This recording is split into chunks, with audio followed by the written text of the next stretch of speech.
Hip impingement pain is nasty. If you've ever had it, you know how hard it is to deal with. Anything from the bottom of a squat, trying to deadlift, picking up a piece of paper off of the floor, bringing the knee to the chest is a nasty, uncomfortable sensation.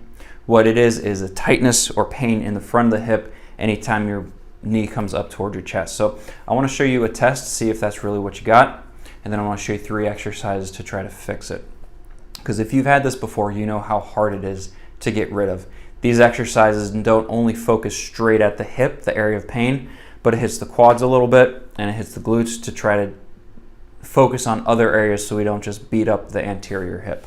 So the test I want you to do is to lie on your back. And very simply, we're just going to test hip flexion. So bring your knee to your chest, give it a little bit of a hug. If you feel a little bit of a pinch there, we'll use that as our baseline. Hip impingement is going to feel better if we rotate the foot out, the hips in external rotation, and bring the knee outside the shoulder. That should feel better, feel more like a stretch. Now, if you have hip impingement, this is bad, this is better. What we're going to do is knee to opposite chest, opposite shoulder, and that should feel a little bit worse. This should feel pretty nasty there. So that's a good way to see if it's actually the hip involved, or if maybe this pain is referring from the low back or up from the knee or something. So if you're positive with all 3 of those tests, let's move on and do these next 3 exercises. The first one we're going to do is the quad, trying to get that to relax, because one of the quad muscles goes all the way down past the knee, but actually originates on the anterior superior iliac spine. So anytime that there's hip irritation, let's hit this first. To get started with the first exercise, all you need is a band. If you have a table, that's awesome. If not, you can go ahead and use the floor. I'm just going to show it on the table because it adds a little bit more of a stretch. Get the band around the ankle that you want to stretch. That foot is going to be on the table. You're going to lie flat down and then bring the foot up. So basically what you have right here is just a very basic quad stretch. To make it a little bit more functional, what I want you to do is tighten the glute to push the hip down. At that point, I want you to push the foot to activate the quad. Now we're just going to hold that there for about 10 seconds.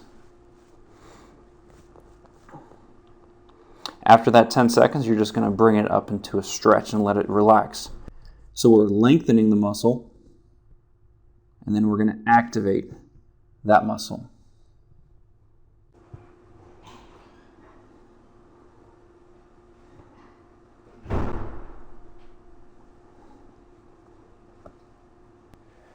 All right, exercise number 2 is a modification of a very common exercise called the dead bug. This time, we're not going to focus on core stability. What we're going to do is modify it so that we focus on hip activation closer to the end range of motion. The band's going to go around your feet, and you're going to lie on your back. Your knees are going to be up towards your chest, but not so high that you feel that hip impingement, probably about 90 degrees of hip flexion. What I want you to do is keep the legs still that you're going to be working. This is going to be an isometric hold. So I want you to push down with this foot and then slowly let it come back up. So we're trying to keep this leg as strong as possible, as tight as possible, trying to make sure it doesn't move. As you do this, you should start feeling a cramping, burning, overworking of that front of that hip.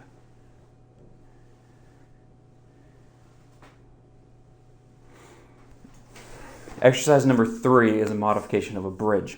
What we're going to do is activate the hip muscle to teach ourselves how to roll a little bit. So as we activate the glute, you're going to feel a little stretch in the front. I don't like stretching too much, but since we activated the muscle in that previous exercise, we're just going to push through that. So lying on your back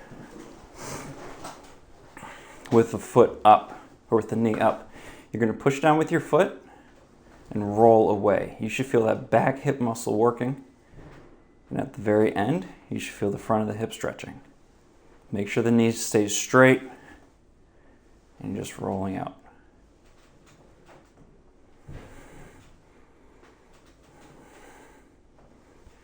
All right, so hip impingement is terrible. It sucks. It's hard to get away, but these 3 exercises have been very successful for people that have had hip flexor impingement. So give that a shot. Let me know how it goes.